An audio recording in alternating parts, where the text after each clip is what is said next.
Next on Startup, we're going to Chicago, Illinois to meet with Mike, who started Union Sushi, a local hangout that combines Japanese cuisine with an American vibe. Then, we're going to Cleveland, Ohio to talk to Mike and Bryan from eFuneral, a website that simplifies funeral planning. And finally, we're going to Indianapolis, Indiana to talk to Mike and Aaron, who started Promise Monsters, a business that sells acts of kindness through handmade plush monsters. All of this and more is next on Startup. The entrepreneurial spirit is alive and well. In Walsh College's business launch entrepreneurial community, consultants provide advice to aspiring business starters. More information available online.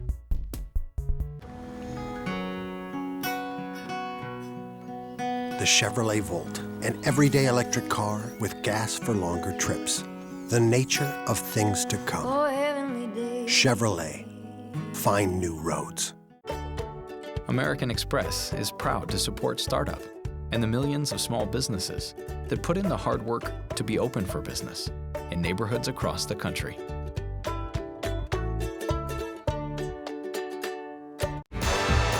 My name is Gary Brado, and I'm a documentary filmmaker and an entrepreneur. The economy is in less than perfect shape, and when the jobs go away, there's nothing left to do but get up and get creative. And there are people all over America doing just that. It's estimated that up to 85% of new businesses fail. So I'm going coast to coast to hear the personal stories of the people who beat the odds and started a successful business from the ground up. This is Startup. I'm on Erie and Franklin in Chicago, Illinois. We're gonna go talk to Mike, the creator of Union Sushi and Barbecue Bar. Now, when Mike was doing marketing and finance, he may have felt like he was swimming upstream. But after 2 successful years in business, I think that Mike landed the perfect catch with this incredible restaurant concept. Let's go talk to him. The recent recession caused a decrease in consumer spending and disposable income, which dramatically affected the American sushi industry and its 3,846 restaurants across the U.S. Well aware that the industry is expected to grow at an annualized rate of 3.5% through 2017, Mike upped the ante on the traditional Japanese dining experience by creating Union Sushi, a unique sushi and barbecue bar in a bustling Chicago neighborhood that combines the art of Japanese dining with a fresh and colorful urban vibe. Tell me your history in terms of business. I worked for a division of News Corp for about 5.5 years and then started to do a lot of traveling for the company that I worked with. I would either travel by myself or with another colleague of mine, and we'd always explore different cities, eat at different restaurants. So we'd like to plan our business trips around restaurants. And so that's really where I kind of fell in love with the restaurant scene, if you will. Moved back to Chicago, and I really wanted to do something on my own, and started eating locally at a Japanese restaurant by my condo, and started forming a good relationship with the chef, and had a good idea of opening our own business, and started working on it on the side. And a couple years working into it and still traveling, I was able to be fortunate enough to start my own business here. How much skin in the game did you have? I'm all in. So we had coming into the restaurant business is a high-risk business, especially for someone like myself, that when you look on my resume, there's no line item that shows that I have past experience in restaurants. Sourcing the loan took about a year. I was fortunate enough to work in finance and had good partnerships with Chase, and knew that they would be actually focusing on small businesses, but after the economy had bottomed out, there came this period where they were taking a little bit more risks in the marketplace to try to generate that small business growth that's necessary to start to boost the economy. So but they're taking a closer look at business plans. They are. Too. So we had to, sharpen up my business plan. They wanted to see accurate projections, a whole plan of how we were going to be different in the marketplace, a potential lease that we had with the landlord. We had to put all those items together. The total annual revenue of the sushi industry in the U.S. is $2 billion. Tell me about the design concept and what Union is, if I'd never heard of it. Well, really the simple premise from day one was we are Japanese cuisine with a distinctly American persona. Okay. So we're bringing out these traditional elements of Japanese cuisine, but we're putting an approachable spin on it. We wanted to bring forward this casual style, bright, fun restaurant. We didn't want to be taken too seriously. We wanted something more casual and approachable. But bringing in the element design, that element brings that urban vibe to it, and we're here located right in the heart of River North. So that was one thing that we had in mind of when we chose our location, is how do we want our decor and style to adapt to that area with the ambiance to best suit the needs of the market and portray the food that we have in the way that resonates well with our neighbors. How important is it to find a really solid head chef, especially in something as important and unique like sushi? Well, it's probably one of the most important things. So from day one, when you talk about the head chef is our partner, and Chao is our business partner in this whole restaurant, is that it all stems from the food. You know, you can have a great design, you can have a great location, but if the food's missing the mark and we're a restaurant, then something's wrong. People come in here one day, they expect the food to taste the same the next day. Of course. Whether they eat here, they take it home. And achieving that on a nightly basis, you're on center stage every night, you're in the restaurant business, and you got to give your best performance, is the way that I like to explain it. The sushi industry employs 20,274 people in the U.S. alone. So what is it that makes Union Sushi and Barbecue Bar different from a lot of the other sushi places around Chicago? Well, they obviously have the union of the Robata Grill and sushi, which makes it definitely unique. The specials that they offer every week are constantly changing, unlike some of the other restaurants, which I thoroughly enjoy. And they challenge the eater sometimes with some cool and unique food.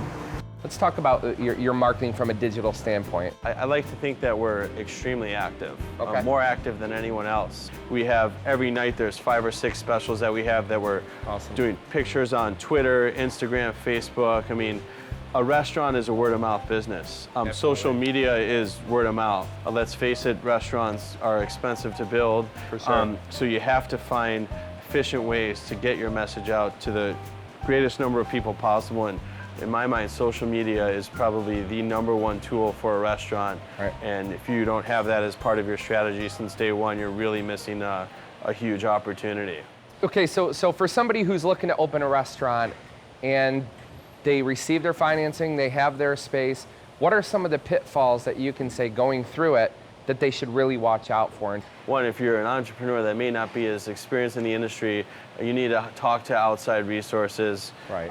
Maybe either work with friends of friends or consultants or certain people that have the experience that may cost you a little bit of money in the short term, but in the long run, they're going to save you that huge mistake that you're going to make to prevent you from doing something disastrous. So I was fortunate to utilize my resources in the marketplace and find a couple of people that were industry veterans that did a consulting business on the side that I sought advice from in terms of how to best lay out planning structure and put together something in a way that would work palatably, but also, you know, cost effective, since we had to build everything from scratch, from design to kitchen to our grill to our furniture to our window treatments. Thanks a lot for speaking with us today. Thank you. I think it's going to inspire a lot of people and give them the right information they're going to need to feel confident to potentially have something like this someday themselves. Yeah, well, that's the hope, so hopefully that can work out. Awesome. Mike's ability to bring the right people together is making Union a household name in Chicago. So with the right business plan and enough skin in the game, you might be surprised what ends up in your net. For more information, log on to our website and click the link for Union.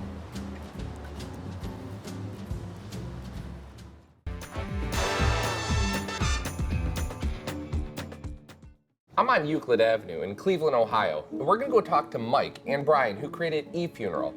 Now, when a close relative of Mike's had passed away, he quickly realized that there were very few resources available online to help plan a funeral.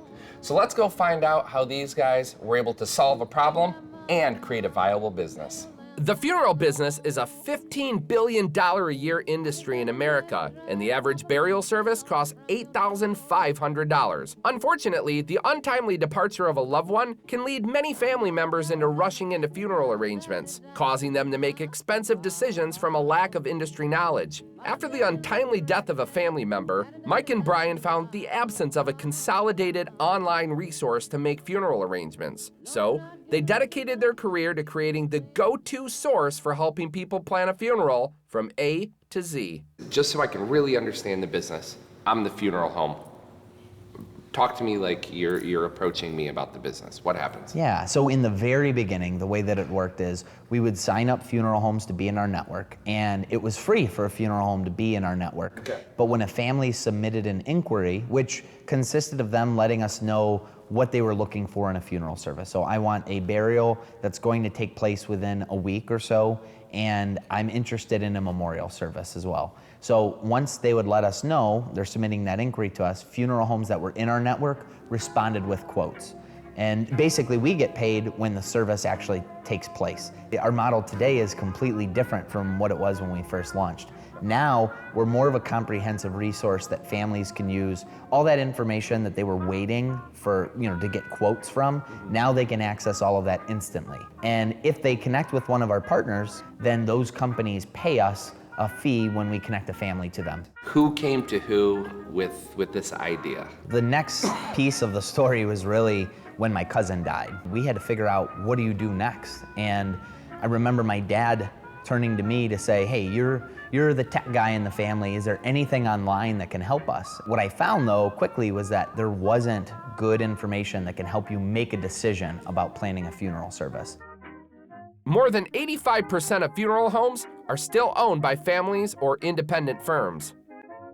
But tell me about your experience at the incubator and explain what that is for people that don't understand, because they do exist in a lot of major cities now. Yeah. We have one in Detroit. We just went to a really interesting one in DC. Yeah. So a lot of communities do have them. They're accessible now. Right.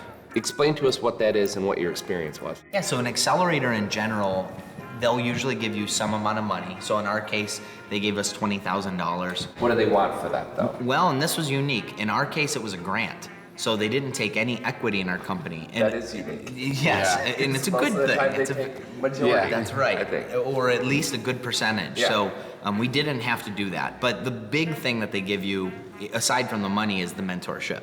So we got access to all types of technology entrepreneurs in Ohio that have been there before.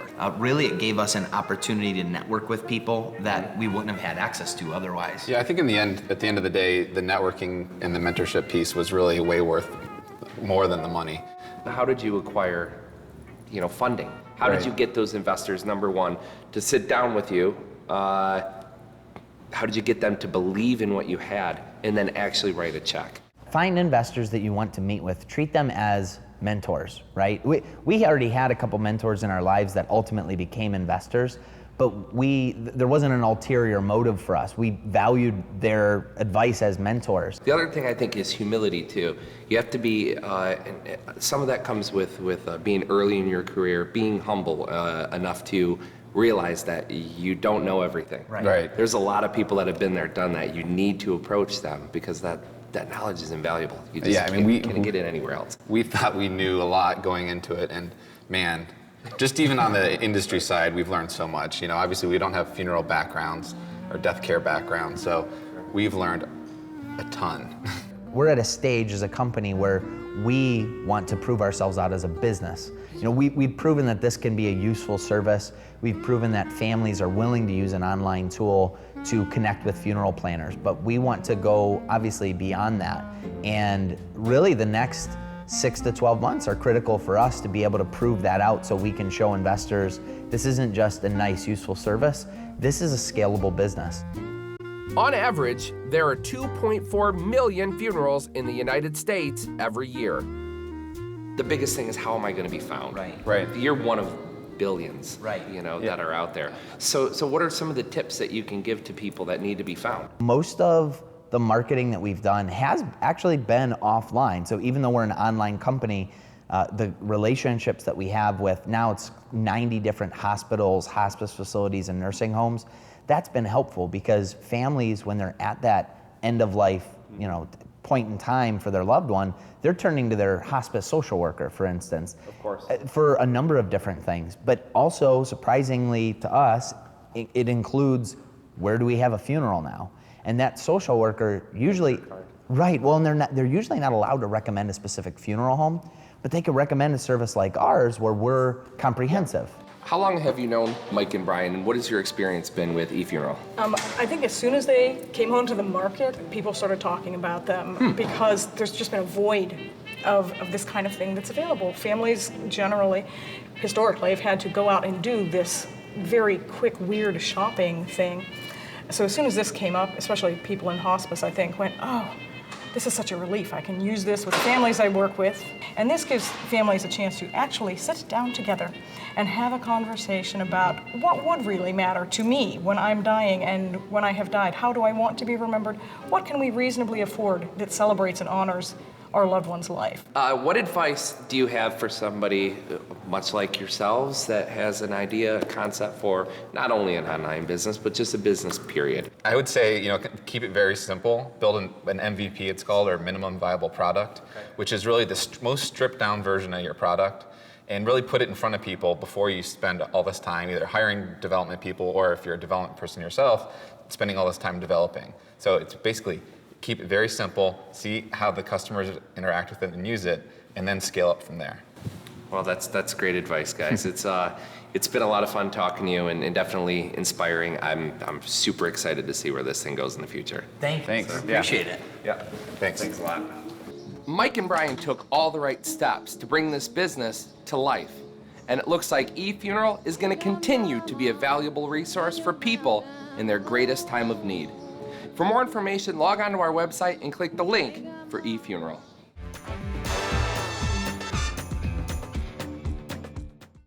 I'm on Country Club Road in Indianapolis, Indiana, and we're going to talk to Michael and Aaron, who created Promise Monsters. Now, over the past 3 years, these guys have put everything they have into a business that simply encourages people to be kind to one another. You buy a monster, and it has a secret mission of kindness inside. Let's go hear their story and find out why these two are definitely not afraid of monsters. The size of the U.S. toy industry is estimated at over $20 billion. Parents spent an average of $284 per year on toys in 2010, and the U.S. market for toys and games are anticipated to grow to $22.98 billion through 2014. Mike and Aaron wanted to teach their own children about the importance of doing good deeds, so they turned their family values into a business in the form of plush, hand-stuffed monsters on a mission. The first time that the concept of Promise Monsters came up, paint that picture for me. Tell me that story. It's a good story. We worked together, and my son Scout drew a monster, so I just hung it up on my cube at work. And it hung there for a while, and then one day Aaron, who was on the same team as me, walked by and said, hey, that's a great drawing, you should do something with it. So we decided what we do is we take these monsters and we put them on cards, and then we draw kind sayings on them. So it said things like, I promise someone loves you, I promise your day will be okay, just nice sayings. And we hit them all over town. So it started with that. And then she kind of started coming over and started helping out, and we said we want to do more with this. We had a really good time making people feel better. The kids like doing it, we like doing it. So we said, well, why don't we just make these into real stuffed monsters? So you buy the stuffed monster, and they come with a monster mission, which is a random act of kindness that the kid goes out and does. And when they finish it, there's a code that they can scratch off, and then they enter that on our website, and they can pick a reward for themselves or their monster, like a stocking cap or a sleeping bag for their monster, something fun like that. Or they can do things like give a donation to Riley Hospital, to the Humane Society if they don't want, something else for their monster. Mm-hmm. How long does it take for a monster to be built from beginning to end? One monster. Our goal is 30 minutes. So 30 minutes. 30 minutes to do one. What kind of volume are you guys doing? Because that seems like a lot of time for a monster. Yeah, it is. In an 8-hour day, I mean, let's say with lunch, you'd call that 16 monsters, but maybe realistically 10 to 14? Yeah, it's not a very high volume that we get out. And right now what we have is 8 people that work part-time for us, so they kind of come and go based off of their own hours. So they'll just pick up a job and work through that and then leave it there for the next person to come. So we don't typically have a monster made front to back in 30 minutes. It takes over several days before it gets completed. So then we make several prototypes. We show them to the kids. Does this look kind of like what you were thinking? And they say, no, yes, a little bit more of this. And then eventually we wind up with one. This one is Spike, and this one is Frank. And we've got the drawings inside the tags. There's Frank there. And then this one is Squiggly. Plus toy sales dropped from $1.47 billion in sales in 2011 to $1.26 billion in 2012. I want to make my first monster. Okay, all right, it's pretty exciting I'm stuff. very So we excited. start with this really soft fabric, and then we take our pattern and we cut out a square. So we have our giant fabric cutting scissors. Right here? Yep. Okay.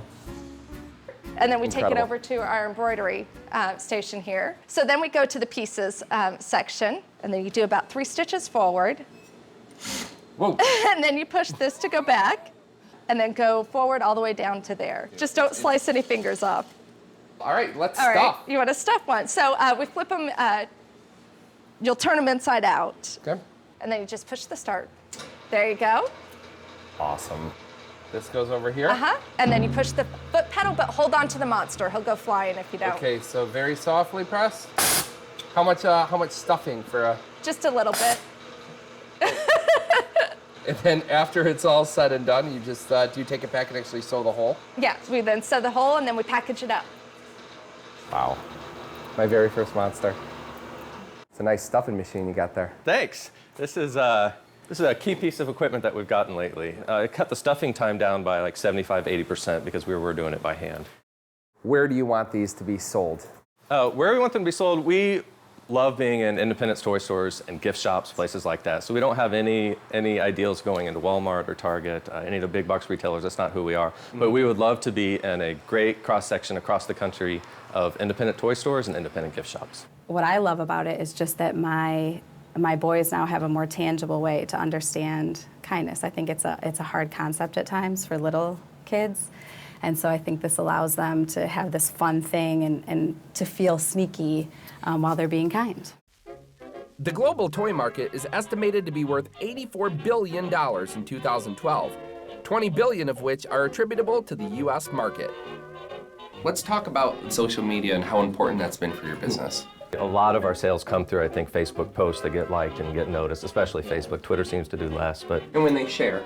And they share, right. And we put our kind stories out on Facebook. When kids send in a really good one, we'll share it. We'll send updates from our family. So we try hard to make it a connection, not just posts about what's for sale. Well, and the big thing that we're constantly having to remember too is it's long term. You know, you have to keep putting in the time over and over again with promoting yourself online through Facebook and Twitter. It's not like you just post a tweet and all of a sudden you'll get a sale. You have to continuously build that up. And we've noticed now if we stop posting, things do drop off, but it usually takes a few days before you feel that effect of things. Tell me about some of the risks that are affiliated with what you guys have done. Well, I mean, the biggest risk was when we got this space. It was, you know, we were committing to a year's lease and having to come up with that money every month instead of doing it at our house. How did you get the initial funding to even create this business in the first place? It's been difficult. We put every bit of savings we ever had into it. I still work because I'm funding the losses that we have, as well as, you know, as we've gone along, we've made sales, and so everything has gone straight back in. Any loan? No loans yet. Pretend that I'm in your shoes 3 years ago, 4 years ago. What advice would you give to yourself? It's a lot harder than you're going to expect, and just keep going. It'll pay off in the end, and it feels really good to know that you're making progress and doing some good. And similar to raising kids, you forget the hard stuff. As time goes on, you just remember the good things that happen. Well, thank you guys so much for talking. Thank you, I appreciate it. Really appreciate your time. Starting a business is never easy, but this is yet another example of a successful entrepreneur who put passion before profit. When your mission statement is simply to spread kindness, how can anybody go wrong? For more information, log on to our website and click the link for Promise Monsters.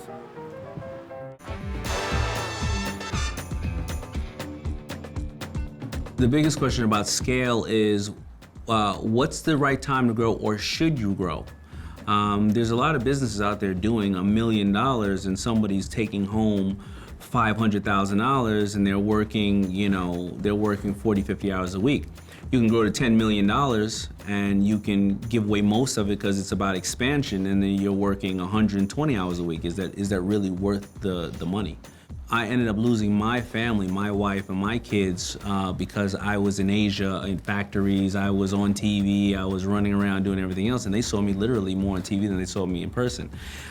So we all work to hopefully have a better life, a better family, be able to help the people we love have a better quality of life. But if you lose them all because you're busy trying to scale, that's a bigger question you have to ask yourself. Next time on Startup, we're headed to Cleveland, Ohio to meet with Vince, who started Gotta Groove Records, the one-stop shop record pressing plant that's helping revive the vinyl movement.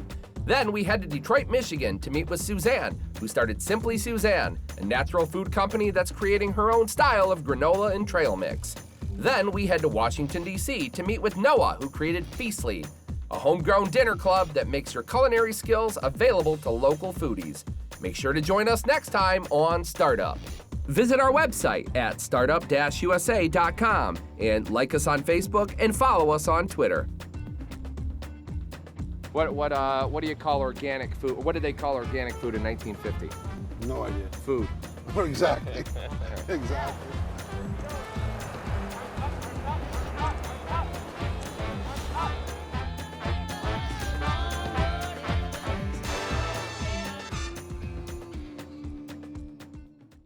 The entrepreneurial spirit is alive and well in Walsh College's business launch entrepreneurial community.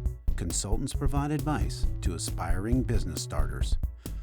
More information available online.